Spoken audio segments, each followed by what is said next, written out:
ওম তৎসৎ।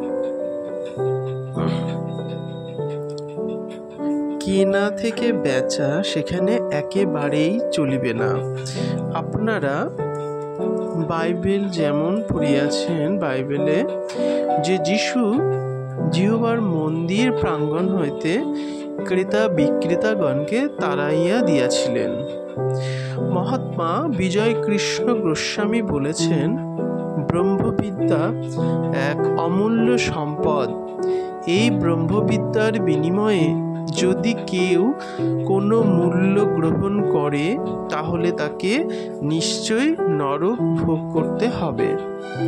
স্বামী রাম সুখদাসজি বলেছেন, শিষ্যের কাছে যে অর্থ চায় সে গুরু নয়, সে হলো পৌত্র শিষ্য।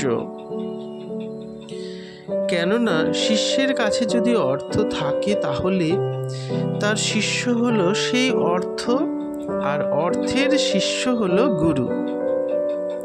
তাহলে বাস্তবে সে হলো পৌত্র শিষ্য। ভেবে দেখুন যে আপনার কাছে কিছু চাই, সে কি করে আপনার গুরু হতে পারে না। যে আপনার কাছে অর্থ চায়, মান সম্মান চায়, শ্রদ্ধা চায়, সে আপনার শিষ্য হয়ে যায়, গুরু হয় না। জগতের কাছে সত্যকার মহাত্মার কোনো স্বার্থ নেই, জগতেরই তাঁর কাছে বাসনা থাকে। কারো কাছেই যার কোনো স্বার্থ থাকে না, তিনিই প্রকৃত গুরু।